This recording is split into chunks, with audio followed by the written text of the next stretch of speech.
Friends, welcome back to my channel. So friends, आज हम बात करेंगे महाशिवरात्रि महापर्व की। तो आज जानेंगे इस साल कब है महाशिवरात्रि, सही तिथि, मुहूर्त और पूजा विधि। इसका साथ ही साथ हम जानेंगे महत्व।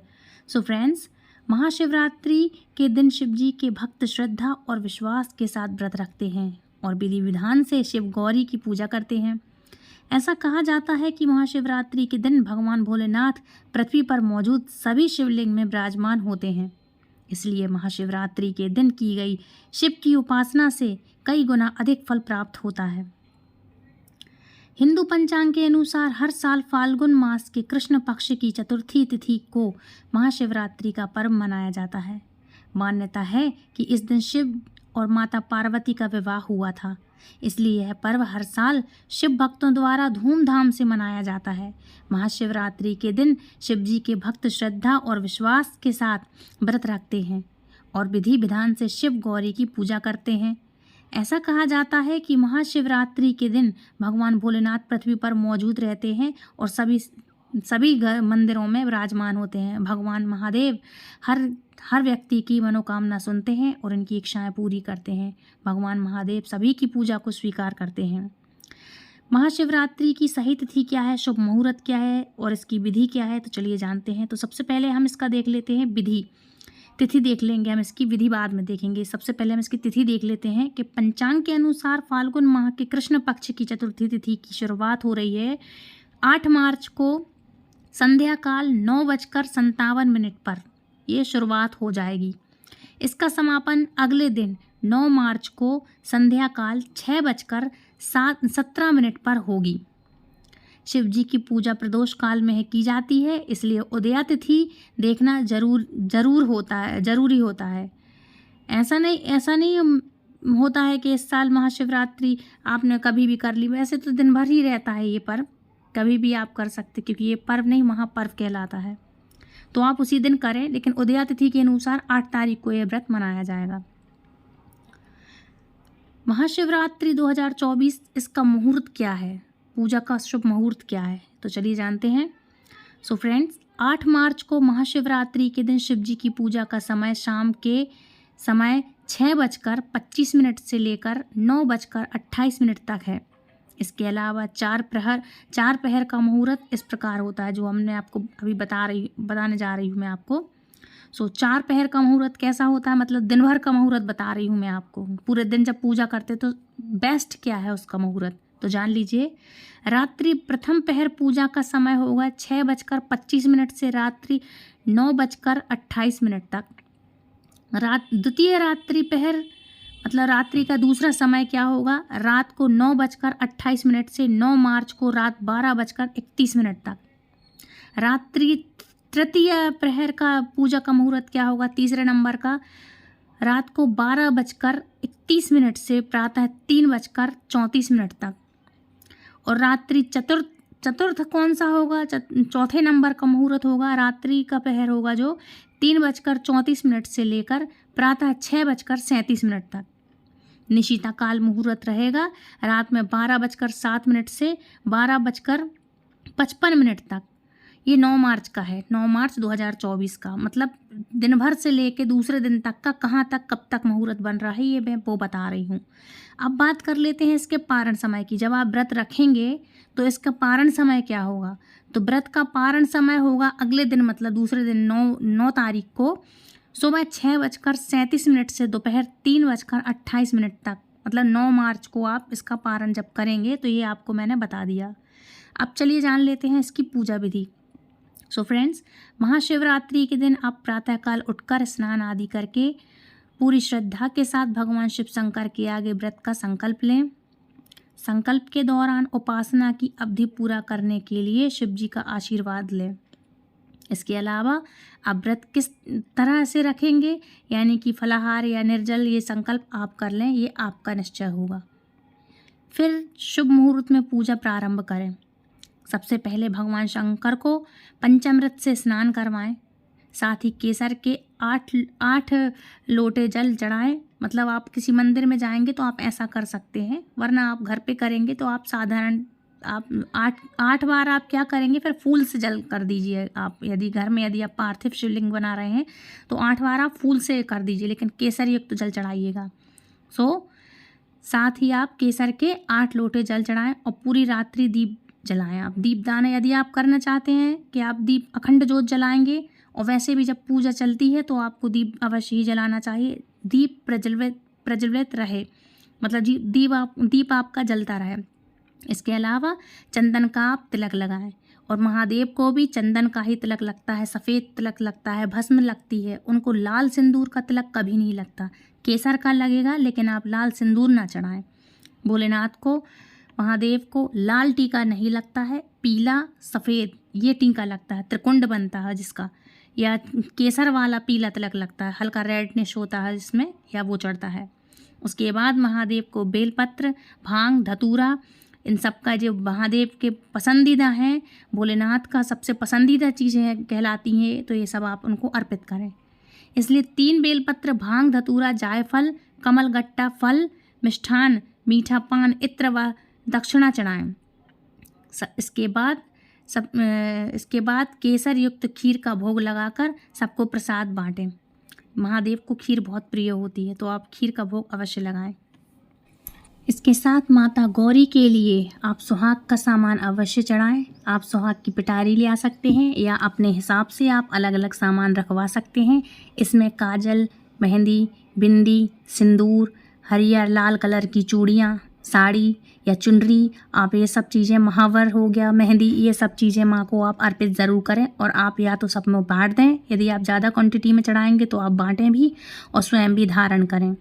माता के स्वरूप को इस दिन आप यदि ये सब चीज़ें चढ़ाएंगी और ख़ुद से यूज़ करेंगी तो आपके सुहाग की बहुत लंबी उम्र होती है। आपके पति पर कोई दिक्कतें, मुसीबतें नहीं आती हैं, और आपका सुहाग अमर रहता है। फ्रेंड्स, इस दिन प्रदोष व्रत भी पड़ रहा है, तो इसके कारण ये बहुत ही बड़ा महापर्व हो जाता है। तो शुक्र प्रदोष व्रत के दिन सर्वार्थ सिद्ध योग और शिव योग बने हैं। सर्वार्थ सिद्ध योग सुबह 6:38 AM से 10:41 AM तक है। वहीं शिव योग प्रातः काल से लेकर रात 12:46 AM तक है। वहीं श्रवण नक्षत्र सूर्योदय से लेकर सुबह 10:41 तक है। और उस दिन का ब्रह्म मुहूर्त 5:01 से लेकर 5:50 AM तक है। वहीं अभिजीत मुहूर्त 12:08 PM से लेकर 12:56 PM तक है। इसलिए ये धार्मिक मान्यताओं के अनुसार जो लोग प्रदोष का व्रत रखकर भगवान शिव की विधि विधान से पूजा करते हैं और महाशिवरात्रि का व्रत करते हैं, उनको सुख, समृद्धि और सौभाग्य का आशीर्वाद प्राप्त होता है। इसलिए दोस्तों, आपको यह इस बार का व्रत ज़रूर करना चाहिए, क्योंकि इतने सारे शुभ सहयोग के साथ ये पर्व आया है, तो आपके लिए ज़रूर से ये आपके लिए व्रत करना चाहिए। इससे आपकी सभी मनोकामनाएं पूर्ण होंगी और आपके जीवन में खुशहाली आएगी। कहते हैं महादेव की हर मूर्ति, हर शिवलिंग जागृत अवस्था में होता है। इसलिए इस दिन यदि आप बेलपत्र या 1 लोटा जल भी चढ़ाएंगे तो महादेव आपका जल स्वीकार करेंगे, चाहे वो कितना भी पापी ही क्यों ना हो। दोस्तों, हिंदू धर्म में महाशिवरात्रि के दिन को किसी त्यौहार से कम नहीं माना जाता है। कहा जाता है इस तिथि पर भगवान शिव और माता पार्वती का अनंत जन्मों से, अनंत वर्षों से मिलन होता आया है। इस दिन इनका विवाह हुआ था। दुनिया का पहला विवाह हुआ था यदि किसी का, तो वो महादेव और माँ शक्ति का, आदि शक्ति का हुआ था। इसलिए इस दिन को शिव और शक्ति के मिलन के रूप में मनाया जाता है। इसी वजह से महाशिवरात्रि का शिव भक्तों के लिए बेहद खास होता है ये दिन। हिंदू मान्यताओं के अनुसार महाशिवरात्रि के दिन व्रत करने से विशेष फल की प्राप्ति होती है। माता गौरी और महादेव को प्रसन्न करने के लिए है इस साल भक्त और हर बार सभी भक्त इनका रुद्राभिषेक करते हैं। यदि आप भी रुद्राभिषेक करना चाहते हैं तो आप भी कीजिए। और इसका महत्व क्या है तो मैं आपको बता दूं कि महाशिवरात्रि के दिन यदि जो लोग विधि विधान के साथ भगवान शिव का रुद्राभिषेक किया करते हैं या किया जाए तो व्यक्ति को जीवन में आ रहे सभी कष्टों से मुक्ति मिलती है। साथ ही भोलेनाथ प्रसन्न होकर अपना आशीर्वाद देते हैं। जिस पर भोलेनाथ की कृपा होती है उसे धन, दौलत और सुख समृद्धि प्राप्त होती है। इसलिए आप भी महादेव का रुद्राभिषेक करें। नॉर्मल जैसा आप करते हैं, घर पे करते हैं, मंदिर में कर रहे हैं तो सारी चीज़ें आपको पता है, दूध, दही, शक्कर, घी, शहद ये सब का आप पंचामृत बना लें। और पवित्र नदी का जल है जो अलग अलग चढ़ा सकते हैं आप, हर चीज़ से ले जाके आप अलग चढ़ाएं, या अवेलेबल नहीं है तो आप कुछ कुछ चीज़ें मिला सकते हैं और एक साथ ले जाकर आप सभी चीज़ों का आप महादेव का अभिषेक करें। इसको रुद्र अभिषेक कहते हैं। और आप पंडितों से सलाह ले लें, जहाँ जैसे आप जिस मंदिर में कर रहे हो, तो आप यदि करेंगे तो भगवान भोलेनाथ बहुत ही प्रसन्न होते हैं और आपके सभी कष्टों को दूर करेंगे। फ्रेंड्स, महाशिवरात्रि का पर्व हिंदू धर्म के अनुसार पूरे विश्व में बहुत ही धूमधाम तरीके से मनाया जाता है और बहुत ही उच्च स्तर पे मनाया जाता है। यह व्रत बहुत ही भव्यता के साथ मनाया जाता है और यह हिंदू धर्म का सबसे महत्वपूर्ण त्योहारों में से एक है। इस ब्रह्मांड के संहार और सबसे दयालु भगवान शिव हैं। यदि कोई रौद्र हैं तो वो शिव हैं और सबसे दयालु देवता यदि कोई हैं तो वो महादेव हैं। देश भर में महाशिवरात्रि का त्यौहार बेहद खुशी और उत्साह के साथ मनाया जाता है। इस दिन आप अपने हिसाब से, आप अपनी श्रद्धा के अनुसार इनका आप अभिषेक करें। जैसे आप जहाँ जाना चाहते हैं, मंदिर जाना चाहते हैं, मंदिर जाके करना चाहते तो मंदिर में करें, घर में करना चाहते हैं तो घर में करें। पूरा दिन ओम नमः शिवाय का पाठ करते रहें, मन ही मन में बोलते रहें। किसी की बुराई चुगली निंदा से बचें। बड़ों के साथ आप घुल मिल के रहें, बच्चों को डांटे नहीं। और यदि किसी की उम्र बढ़ानी है या कोई बीमार चल रहा है काफ़ी समय से, यदि आप चाहते हैं तो आप ओम त्र्यंबकम यजामहे सुगंधिम पुष्टिवर्धनम कुर्वारुकमिव वंदना मृत्युमोक्षयमामृताम, ये महामृत्युंजय जाप है। इस दिन यदि आप करेंगे तो अवश्य ही आपको बहुत ही सारे इसके बेनिफिट्स मिलेंगे, बहुत ही फ़ायदा मिलेगा। यह जागृत मंत्र है तो आप ये कर सकते हैं।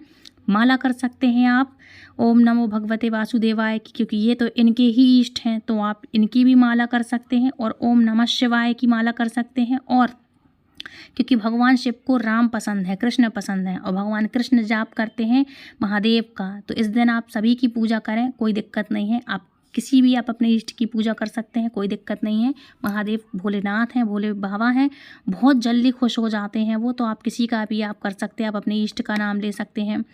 और यदि आप कमलगट्टे की माला से करते हैं तो कमलगट्टे की माला से करिए। और यदि आप कोई महादेव का मंत्र करना चाह रहे हैं तो आप रुद्राक्ष की माला से कर सकते हैं, इसमें कोई दिक्कत नहीं है। और या फिर आप ये मंत्र भी कर सकते हैं, श्री शिवाय नमस्तुभ्यम, या जो आपका मंत्र हो, मूल मंत्र हो जो आपका, आप वो भी कर सकते हैं, जो आपका इष्ट का दिया हो मंत्र हो। अब बात कर लेते हैं इसके उपाय के बारे में। यदि आपकी किसी इच्छा को यदि आप पूरा नहीं कर पा रहे हैं तो आपको उस इच्छा को कागज़ पर लिखना है।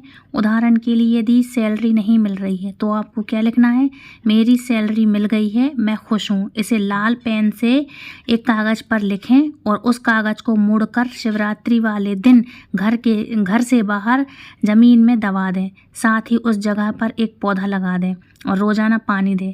इससे आपकी समस्या दूर होगी, आपका काम बन जाएगा। इसके अलावा 5 मुखी रुद्राक्ष को पानी में साफ सुथरा आप सुखा करके रख लें, साफ़ सुथरा कर लें और उसको सूखने के बाद इसे अपने बाएं हाथ में रखें या दाएं हाथ में बंद करके अपनी सारी इच्छाएं बोल दें। साथ ही मन में सोचें कि यह मेरा एक जादुई रुद्राक्ष है जो मेरी सारी इच्छाओं को पूरा करेगा। इसके बाद इसे कहीं सुरक्षित जगह पर रख दें और दिन में एक बार ज़रूर इसके दर्शन करें। इससे आपकी मनोकामना ज़रूर पूरी होगी। ये महादेव का अंश कहलाता है, वो महादेव इसमें जागृत होंगे और आपकी बात सुनेंगे और पूरी करेंगे आपकी हर इच्छा। ये बहुत ही गुप्त उपाय होते हैं जो हमें अपने गुरुओं की परंपरा से मिले हुए होते हैं, जो आपके साथ आज शेयर कर रही हूँ मैं। 1 काली मिर्च और 7 काली तिली के दाने हथेली में रखकर मन में कामना करें, जो भी आपकी कामना हो, और शिवलिंग पर चढ़ा दें। ऐसा करने से आपकी मनोकामना ज़रूर पूरी होगी। दोस्तों, नेक्स्ट है शिवरात्रि के दिन 21 बेलपत्र लेकर सभी पर चंदन से ओम नमः शिवाय लिखकर शिवलिंग पर अपनी इच्छा बोलते हुए चढ़ा दें। इससे आपकी सभी इच्छाएं पूरी होगी। और या फिर आप 21, 11 या 7 बेलपत्र लें और उस पर राम राम लिखकर शिवलिंग पर चढ़ा दें। आप ये भी कर सकते हैं। दोस्तों, ये थे कुछ उपाय। आई होप आपको पसंद आए होंगे। आज की वीडियो आपको पसंद आई होगी। यदि आपको वीडियो पसंद आई है तो प्लीज़ लाइक शेयर कमेंट करें, चैनल सब्सक्राइब करना बिल्कुल ना भूलें और तक शेयर करें ताकि दूसरे भी ये उपाय हैं जो आप कर सकते हैं तो दूसरों तक भी बेनिफिट्स पहुँचे। और बेल आइकन को ऑल पे प्रेस करिएगा ताकि आने वाली नोटिफिकेशन सबसे पहले आप तक पहुंचे। और फ्रेंड्स, कोई भी क्वेश्चन हो तो आप मुझे कमेंट करके ज़रूर पूछ सकते हैं। कहाँ से देख रहे हैं आप ये वीडियो, प्लीज़ मुझे बताइए। क्या ये आप उपाय जानते थे या नहीं जानते थे, तो अब जान लिए हैं तो आप ज़रूर कीजिएगा। शायद कोई बेनिफिट मिले आपको और आप शायद अपनी मनोकामना पूरी करें। तो प्लीज़ मुझे कॉमेंट ज़रूर कीजिएगा कि हाँ दीदी, आपने ये बताया था तो मेरी मनोकामना पूरी हुई, आपको राहत मिली किसी भी चीज़ में। मिलती हूँ ऐसी इंटरेस्टिंग जानकारी के साथ नेक्स्ट वीडियो में। तब तक के लिए दोस्तों, Radhe Radhe, Hare Krishna, bye bye, happy Mahashivratri once again, bye bye.